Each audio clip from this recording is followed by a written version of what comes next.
I have a video I'm working on called The Advanced Guide to Knots, and this is a sneak peek to one of those principles I'm including in that video. So last weekend I was coming back home after taking my son on a camp out.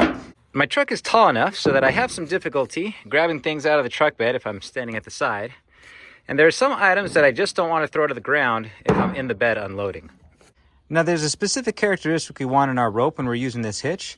This is 1/4 inch Paramax, this is 5/16. It's a little larger, as you can see. We're gonna go with the 5/16.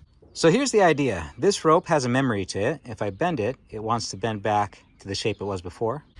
And so the closer we move together with this rope, you can see the more stiffness we get as we move our fingers together. Take the end of your rope and form a bite. And that's what we're gonna thread underneath our handle. We'll take our free end and pass it through this window we just made. And we want our end to be long enough so it touches the base of what we're lowering, but not so long that it's gonna fight us once we lower it to the ground. You can see this is enough to pick up our can of camp fuel. But when we lower it to the ground and introduce some slack, you'll see that the rope will take its memory and it's gonna open back up so I can release it. It's gonna take maybe 2 or 3 tugs. There it goes. So let's continue to use that to our advantage. I'll take my bite, I'll go underneath the handle. This time I'm gonna form another bite in my bitter end here and pull this tight, okay? We're gonna have 2 times the memory here. Lower it down to the ground, release. Pardon the interruption, but if you like the content I'm making, please be so kind to subscribe. I'm trying to reach my goal of 300,000, and right now I'm 53,719 subscribers short. Thanks. So here it is in combat speed. Here's a portable camp stove. In fact, you can still see the pancake batter from the camp out. All right, let's try this one the same way.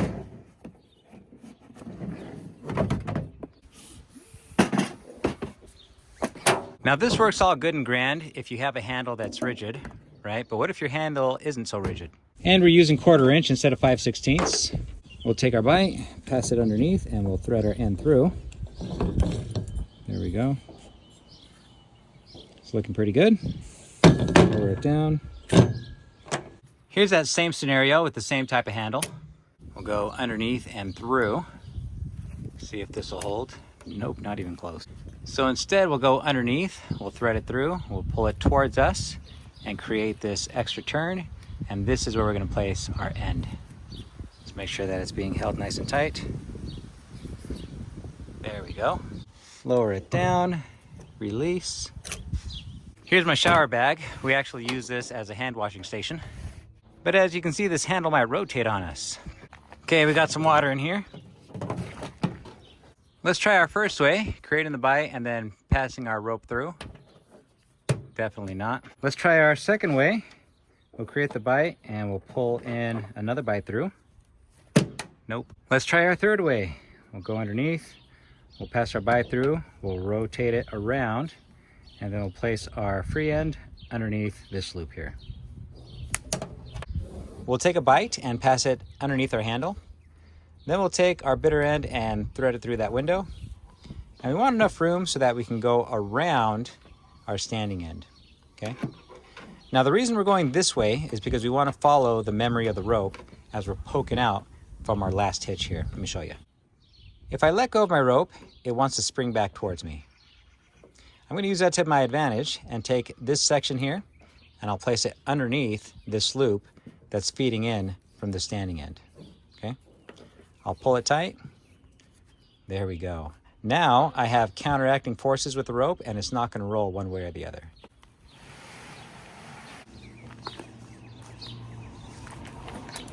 Here it is, combat speed.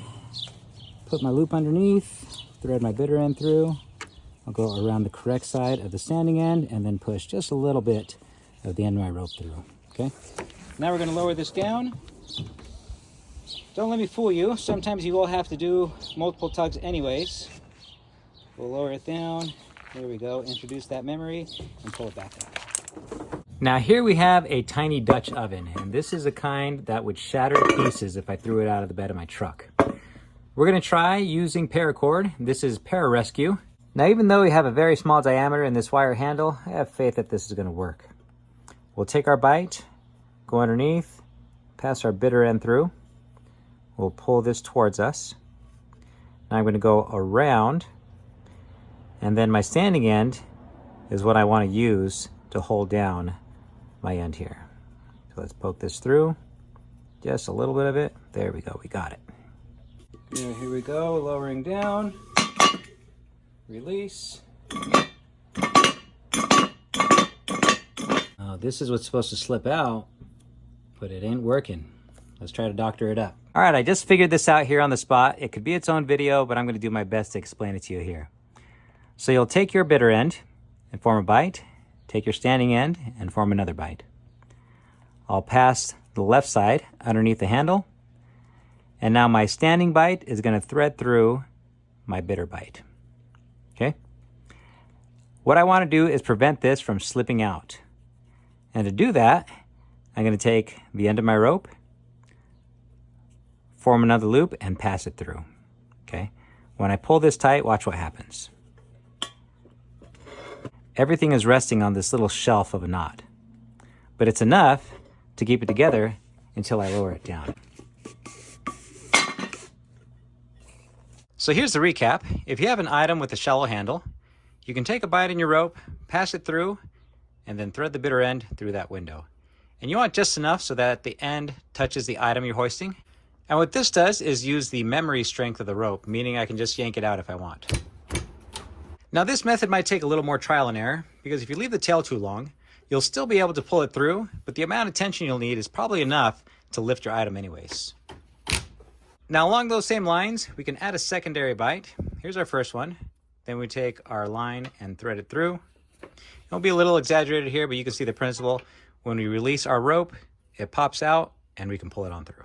Now, if your handle is oval or square and this setup doesn't work out for you, what you can do is start the same way. You'll take your bite, pass it underneath, and then thread your bitter end through. Now we're going to pull it towards us and pull in an extra turn over here on this side. You see how that works there? Now we'll take our bitter end, we'll pass it underneath. And this is what we would hoist with. And then when we release, this will let go and we can pull it all through. Let me show you that again. This time I'll do it the opposite way. There we go. Here's our line. We'll just grab the very end of it. Pull, pull, release. And finally, if we have a round handle and all the hitches we've done before slip off, here's what you're gonna do. Take your bite and go around your anchor point. Your bitter end will thread through the loop you just made. Now pull yourself some length. And we want to make sure that we go around our standing end.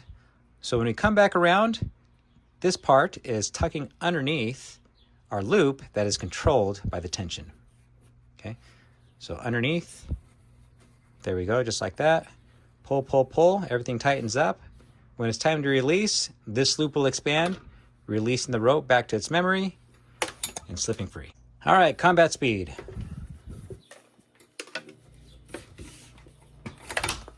So here's your standard release, and then we can build on that by adding another loop to it.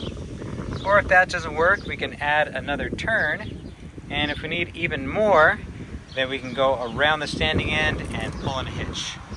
Thanks for watching. If you'd like to support my channel, you can pick up your very own 5/16 Paramex at my shop, awesomeforsale.com. And May is almost done, so you'll want to use your code MAYCEMBER to get free shipping on your order.